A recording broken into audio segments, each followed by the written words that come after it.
How the scapegoat child tries to love and be loved. As a scapegoat child, was it hard to feel loved by your parent? Did it seem like you had little of value to offer that parent? And did you create conditions to earn your parents' love and have them value your love for them? Well, the scapegoat child to a narcissistic parent is in the unenvious position of trying to get emotional water from a psychological stone.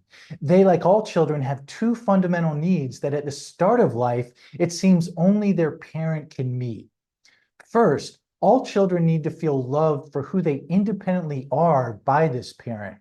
And second, all children need to experience their parents valuing the love that that child has for them. Neither need gets met for the scapegoat child to a narcissistic parent. In today's video, I explained the workarounds that the scapegoat child has to make to sort of get the need to be loved and the need to have their love valued met in childhood. The child's unconscious comes into play here, and I'll explain the wisdom of the unconscious in this situation and how it allows the child to survive. Next, we'll look at a specific unconscious workaround the child makes, developing beliefs that protect the child's hope that the parent will eventually meet these two needs. Well, my name is Jay Reed, and I'm a licensed psychotherapist in California, and I specialize in recovery from narcissistic abuse. In my professional and personal experience, I've worked to identify the fundamentals to this process of recovery. And this has led me to what I call the 3 pillars of recovery. Pillar number 1 is making sense of what happened so that you know it was not your fault. Pillar number 2 is gaining distance from narcissistic abusers today and closeness with safe people. And pillar number 3 is living in defiance of the narcissist rules. I think it's also essential to find and participate in communities of people who can get, validate, and support you along this path. And I've both seen and experienced large improvements in quality of life after applying these pillars. So today's video falls under pillar number 1, making sense of what happened. And if you'd like to explore more content in this specific pillar, you can watch the playlist, which is titled Making Sense of What Happened. Okay, the 2 fundamental needs of all children. So the child must maintain hope that their parent is willing to attach to them and values the child's attachment to the parent. Evolution programs children to look for and hopefully find satisfaction of these 2 needs in their parents and only their parents. Once these 2 needs are secured, they are free to seek other relationships outside of the parents. Doing so ensures a bond that maximizes the child's chances at survival. It's therefore necessary for survival that the child sees the parent as willing and able to meet these 2 needs. The prospect of these needs going unmet by the only person in the world who can meet them is just intolerable to the child. With good enough parents, these needs are easily met. Such parents communicate to their child, "I am willing to attach to you because you are important to me.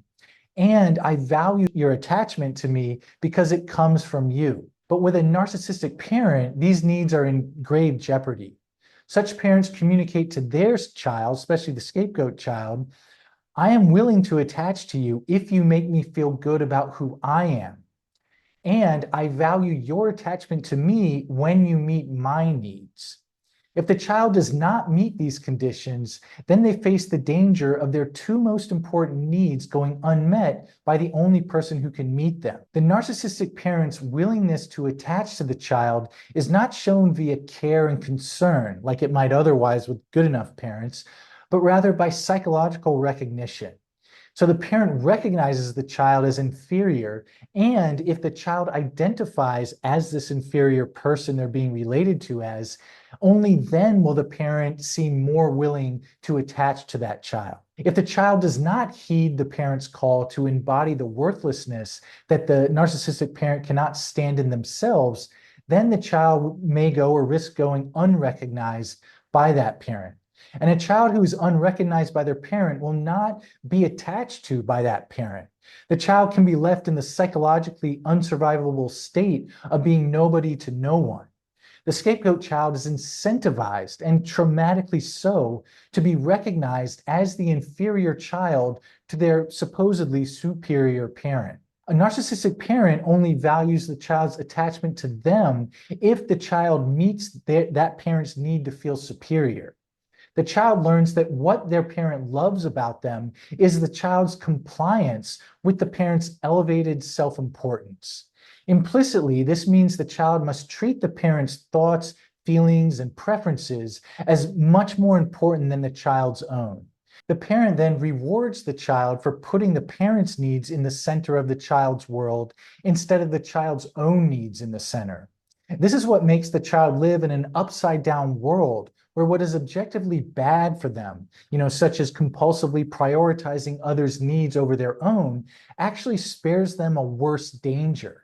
And that would be realizing that their parent does not at all value the love they have for them. And again, this is the only person in the world at the time who can provide that proof the child needs that their love is in fact valuable. Protecting hope. So the child stays working for the parent's attachment to them and for the parent to value their attachment to the parent, basically out of fear. The child rightly learned that only their parent could supply what was essential to them as a child. So to surrender hope of getting these two needs met by the only person who could provide it would have been way too dangerous. The child must find a way to protect their hope that their narcissistic parent is willing to attach to them and values that child's attachment to the parent. The child does this by unconsciously adopting beliefs of being undeserving and/or defective. And such beliefs say that the parent can love them. It's just that they do not deserve the parent's love. These beliefs also say that the parent can value the love that the child has to offer. It's just that the child's love is defective. Well, such unconscious beliefs make the child unaware of all the signals from the narcissistic parent, which show that they cannot actually meet the child's two needs. Instead, it's supposedly the child's fault that these needs are not getting met. Now the child can live, as the saying goes, live as a sinner in a world ruled by God, rather than be an angel in a world ruled by the devil. And that's a quote from Fairbairn, who's a very prominent psychoanalyst. I want to mention that in this video and future videos, when I cite information that is taken from a book or a research paper, I'm going to put the references in the description box below so that people have access to those if you're interested. So we now understand the near intolerable conditions for the scapegoat child in their narcissistic parent's world. As harsh as these conditions are, the alternative of living outside of this world is far worse. As I stated earlier, this alternative threatens the child with awareness that the one person they need to attach to them and value their attachment is unable or unwilling to do so. So the scapegoat child faces the dilemma of having a parent who is both intolerable and indispensable. The image that came to my mind was it's like trying to hold on to a porcupine. And this child must find a way to live with this dilemma so that they can maintain hope in their parent. And they do so by adopting the unconscious beliefs that, in effect, tell them that the pain of holding the porcupine is not so bad, and/or that the pain is bad, but it's exactly what the child deserves. And I think the role of the unconscious bears some consideration here. There's a form of therapy called control mastery theory that holds that our unconscious is capable of processing complex information about our environments, determining what leads to safety versus danger, and making quick decisions to stay safe. And research has found that some of the longest lasting lessons we learn actually happens unconsciously. Through the process of implicit learning, we know what to expect in situations, even though we do not have an explicit memory that tells us what to expect. So there's a famous experiment that involved a patient with Korsakoff syndrome where they lose memory of what happened shortly after something happens. It's a memory sort of disorder. The doctor in this example went to shake this patient's hand and pricked the patient with a pin, causing the patient to pull their hand back. Then after a few minutes, the patient had no recollection of this event due to the Korsakoff syndrome. But when the doctor went to shake their hand again, the patient pulled their hand back. They refused. So the patient had implicitly learned that the doctor posed a threat of pain, even if that patient could not pinpoint how or why. Well, the lessons derived from implicit learning can get applied to situations even when there are major differences from the original situation. So a scapegoat child who implicitly learns that they must believe that they are inadequate in order to secure their parents' willingness to attach to them may unconsciously apply this belief to other people too. Transferring these unconscious beliefs from the situation with their parent to other relationships both makes their grim reality of feeling less than seem more pervasive, but it also provides an opportunity for change when they grow older and maybe have an opportunity to attend therapy. How the scapegoat child forms a pathogenic belief. Well, children faced with dangerous situations are motivated to develop strategies to avoid such dangers in the future. The ultimate danger for the scapegoat child is going unattached to and having their own attachment be unwelcome by their parent. The child's attempts to assert their self-worth and have it affirmed can threaten the narcissistic parent's sense of superiority, and this can lead to unbearable withdrawal of the parent and/or attacks. Upon surviving such a danger, the child might unconsciously develop a theory or belief as to why it happened and what they can do to prevent it from happening again. Importantly, what led to a decrease in their parents' willingness to attach to them was a healthy striving. So, for example, establishing an appropriate level of status for themselves. So the child's belief makes what is good for the child the culprit of what's endangering them. Doing so exonerates the parent from any wrongdoing and puts the child in charge of it not happening again. So let's look at an anonymized case example. At 5 years old, Samantha started playing t-ball after school, and she was a natural. Every time she would get up to bat, she'd connect with the ball and just hit it way out of the infield. Her coaches and teammates were roundly impressed and expressed admiration for her abilities. When her mother came to pick her up after practice, Samantha was brimming with confidence. She couldn't wait to tell her mother how well she had played. She felt certain that her mother would be happy for her this time. But what she found instead proved devastating. Samantha exclaimed, "Mommy, guess what?" "What is it?" her mother bit off. Samantha continued, undaunted. "I hit the ball super well today, and everyone said I did a great job." Well, her mother squinted her eyes at Samantha while shaking her head and said, "See, there you go again, Samantha. You cannot go around saying that you're better than other people all the time. It's unbecoming, and people are going to think that you think you're better than them." Samantha felt like the bottom dropped out of her world. She was simultaneously confused, ashamed, rejected, and guilty when she had expected to be celebrated by her mother. Children in Samantha's position have to rely upon the limited information available about what caused this type of trauma. And before the age of 5, they have a developmentally appropriate tendency to assume personal responsibility for events which are in fact outside their control. It's a phase called egocentric thinking that famous psychologist Piaget talks about. Samantha could not know that her mother's own worthlessness was evoked by Samantha's pride in herself, nor could she know that her mother had unconsciously transferred this worthlessness onto Samantha. And of course, she could not know that her mother's accusations of Samantha being too full of herself were an effort to make Samantha feel worthless so that her mother did not have to. All Samantha knew was that feeling good about herself and sharing it led to intense shame and feeling estranged from her mother. She never wanted to feel that way again.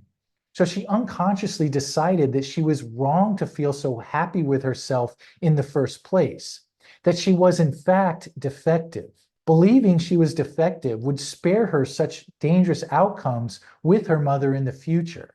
By design, the beliefs a scapegoat child adopts thwart their healthy development.